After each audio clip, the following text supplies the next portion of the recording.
talk for a minute about one of the concepts that we've been using, but haven't necessarily expanded on. In the book, it's on page 275 in the glossary, and the word is synesthesia. This is a word that's very dear to my heart because I am actually someone that has synesthesia. So, synesthesia is spelled like this.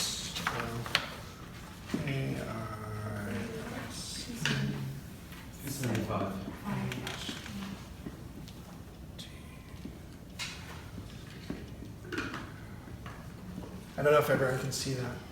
But it's from the Greek, and it's two words together, right? Syne and aestheus, which means together, the feeling together. So when we talk about it, it's essentially the blending of aesthetics.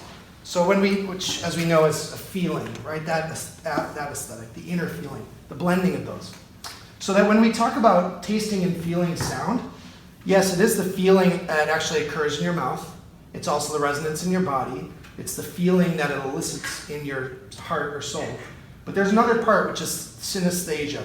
And what that means is that if you don't have synesthesia, all you have to do is when you say a word, just close your eyes and dream for a minute, daydream about what it reminds you of, the feeling of it, the color it may be, the smell, the sound, the touch. So I just want to offer that to you for the future, right? Other people who have synesthesia include Vladimir Nabokov, and I will give you at the end a handout. He wrote something called The Alphabet in Color, where he describes the feeling of words. And tomorrow we're going to be working on Jabberwocky, and Jabberwocky was written by Lewis Carroll, who also had synesthesia.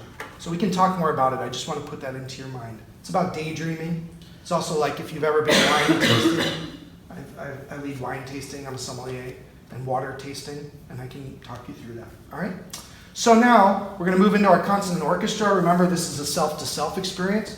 Move into your optimal orchestra orientation, which if you've seen them warm up, right? They start with themselves, and then they go into the group. So we'll start with the strings. The M violin, the M viola, the N violin, the V cello, the Z upright bass or bass fiddle,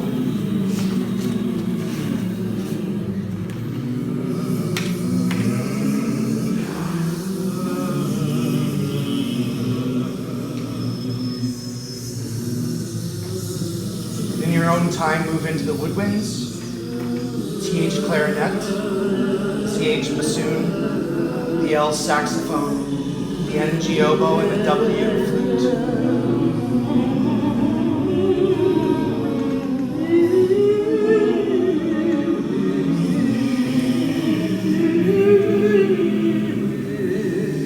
Particularly when you're working on the L saxophone, just bring your awareness to where your tongue sits in your mouth. How delicate it must be there in order to create resonance. That will be a familiar event a little later. We're going to move into the brass, the Y French horn, and the R trombone.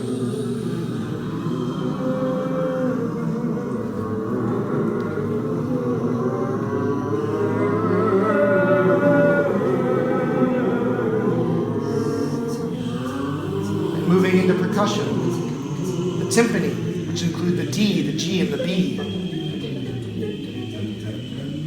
The woodblock click, which is like a glockenspiel. It's a DL and a TL. The tambourine, which is the z of the hi-hat, the ch or ch of the cymbal family. And when you're ready on your own time, explore the sound effects of the bellows, and of the fan, of the radiator. And if you've ever seen an old play and you've been in a storm scene, they have those old wind machines. That's the picture in the book of the SH. That's how they make the storm in the earth. You can even use your hands to wind up the SH. It's like Sue-Ann's wind storm. Now we're going to move into tonal energy. discover for yourself on your own journey where your personal why buzz lies today.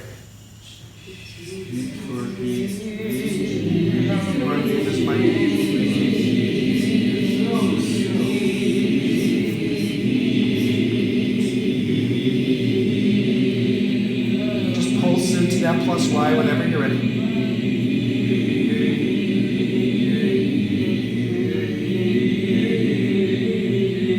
Crystal's reminding me to get her body and our bodies involved. She's just feeling it, but it's a good reminder. It's just for me. I know, but that's always helpful.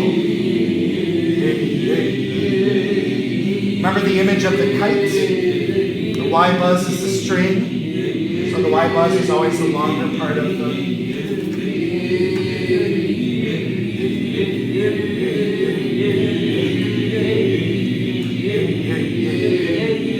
Find your way into quiet low calls with the yo yo yo.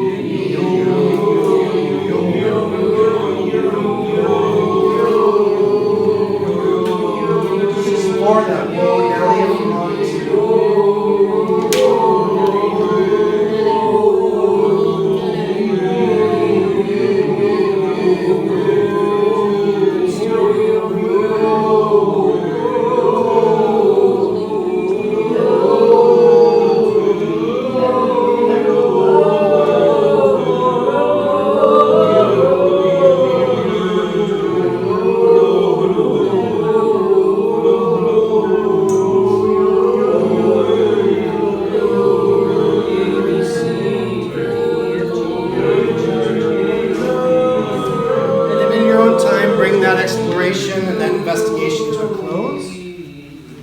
Up with a new call sentence for us. I think this is fun because what it does is it puts us into given circumstances so that we have a need. We know those old boats don't float.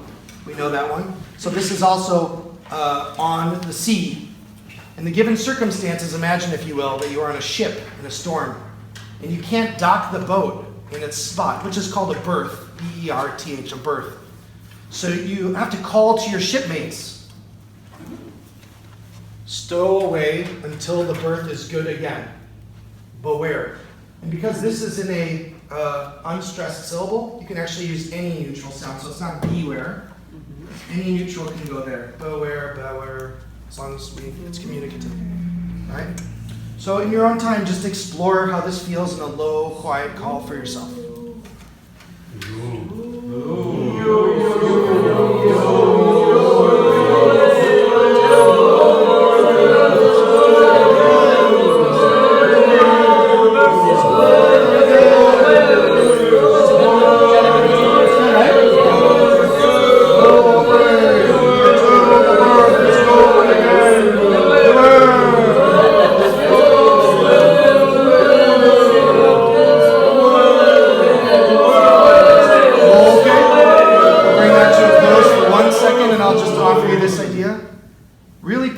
In that position. Really think, you don't have to make it loud. Don't think loud. But just imagine that your shipmate is across the deck and you're in a storm and you really want to reach them. It will help you with the given circumstances and intention and action move from simply an exercise, and I'm using the word that we don't use, exercise, and it will move it into an exploration, an investigation, or an experiment. So find those given circumstances for yourself. Add need. Add body energy, right? Stow away until the berth is good again. Stow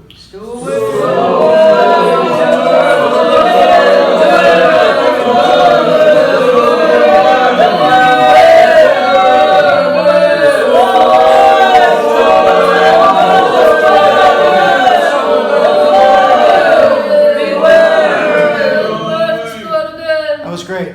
Did you feel the difference in your structure coming into play? That was really wonderful. I could hear a ringing in the room.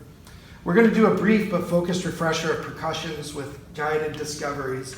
And the reason for this is because as we move into trying to experience our own old resident, these were the issues that I had most challenge with. So I just want to share with you some of the things I've discovered. My best friend and my father are percussionists, so I've listened to a lot of drummers in my life. The trick about drumming is that it's not how hard you hit, It's how effortlessly and artistically you pull away from the head. So just think about that spring away, right? Like we did in the pool. I know Crystal uses the tip of her pen or pencil to pull away. So it's not hitting the percussive hard, it's pulling it away. Now, I had an idea. If the Z is the upright bass, or the bass fiddle as we call it here, then the DZ sound is a sound of plucking the bass, right? So imagine that. The idea is rather than hitting zzz, right, we're going to go zzz, zzz, zzz, zzz, right? Try it for yourself.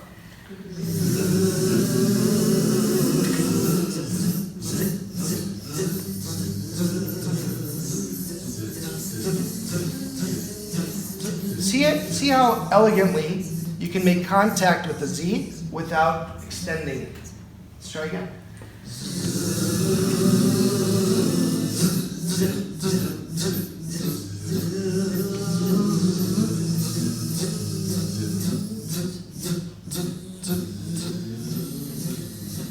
Yeah, that's wonderful. When you see jazz upright bassists, you know, they're swaying and they're often singing to their bass. And they sing the notes along. But you'll feel them kind of play the action. So just feel that in your body. Yeah? Cool. The other one that I had real difficulty with was the TS of the hi-hat. Now, in rock and roll, there's a lot of ways to play a hi-hat. On one end of the spectrum, these are the greatest drummers of all time, right? But in one end of the spectrum, you have someone like Ringo Starr of the Beatles, and he invented this like sort of splashy sound. They called it a drunk style of drumming because he had a tiny kit. He didn't have he just had a basic kit. So he had to make all these sounds out of two cymbals. So the way that he would play would be, and you can feel it, right? Dun dun da da da, right? He sort of splashes it. That's what I used to do. On the other end, you have like Led Zeppelin, John Bonham, who's arguably the most tightly focused drummer in rock history. And he just plays, right? Yep. So see if you can experiment with those two sounds, and I do it, right? I do it. But see if you can experiment with those two sounds, find where you are habitually, try the extreme on both sides, and see if you can move towards the optimal. Not about perfection, but about aspiring to the ideal. All right? In your own time.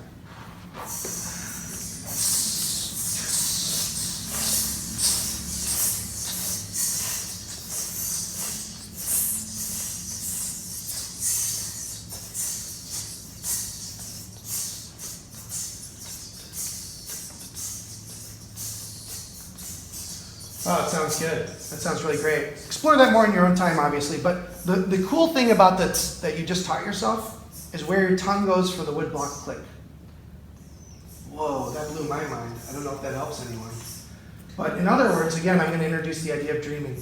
Everyone make the L saxophone as delicately and lightly as you can.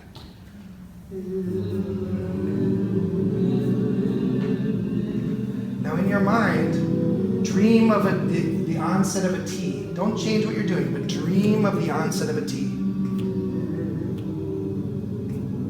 Feel how your tongue wants to move just a tiny bit. That is the woodblock click. It's a prepare of the T and then a play of the L.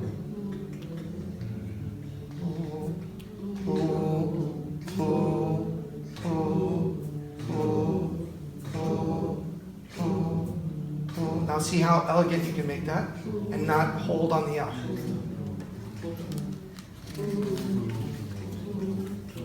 Oh, that's great. Now we'll try it in some words. Bottle. Battle. Beetle. Tweedle. I find it also easier if you extend the vowel before. Tweedle. Poodle. Noodle. Cool, we're going to come back to that in just a minute. The last thing I want to explore is the idea of cognates, because I have a challenge with cognates. Deb told me last year, if you can feel it, then they can hear it. Okay? Because I would do this hard pressure. There was so much exhalation of air. So Nancy taught us this amazing thing about cognates, right? One is voiced, I think it's amazing, and one is unvoiced, and they're the same. What does that mean for our mouths?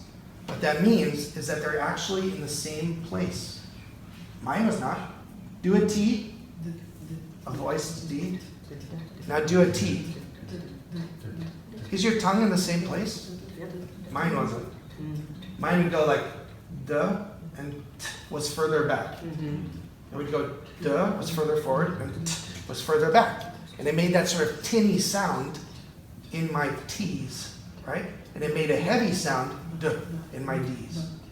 So just explore that in your mouth. And what I do is literally, when I get anxious, I just do, in my own head, no one can see it, in my mouth, when I get anxious, I do T's and D's, silently.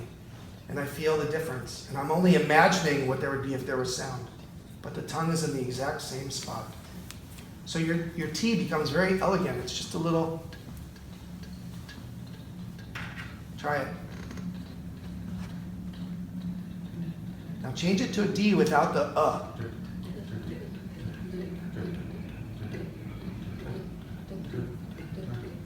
Now change it back to a T. See how now your tongue's in the same spot? Cool, right? All right. So with all the cognates, if you can feel it, they can hear it. This is a little woodblock click fun thing that I thought of. Oh, I'm sorry. This is one of my favorite things when I was a kid. My brother and I, we'd be driving cross country and trying to figure out who could say it fastest. This is from Dr. Seuss. He's a children's writer, if you don't know Dr. Seuss. Thank you. You're welcome. This is called the Tweedle-Beetle Battle. Let's have a little talk about the Tweedle-Beetles. What do you know about Tweedle-Beetles? Well, when Tweedle-Beetles when Tweedle-Beetles fight, it's called the Tweedle-Beetle Battle. And when they battle in a puddle, it's a Tweedle-Beetle Puddle Battle, right? So this is something, just try at home. If you feel the exhalation, or whatever that word is, of air coming so far out your tongue, you're going to sound like Daffy Duck, right? So see how elegant you can make it. And the last two things that I brought in, this is Vladimir Nabokov's, he didn't publish this, it was in his personal journals, and after he passed away, someone found it. And they wrote, they made these images, these paintings to go along with it. He says that the long A of the English alphabet has, for him, the hint of weathered wood, but a French A provokes polished ebony. M is the fold of pink flannel, and F is the green group like the leaf of an alder tree. Now, when he's saying this isn't just his, it's not just like some cutesy thing. This is actually how he experienced sound. So if you listened or you read the first opening of his famous novel Lolita, the sound is the feeling. So it goes like this. I'll just do a little bit for you.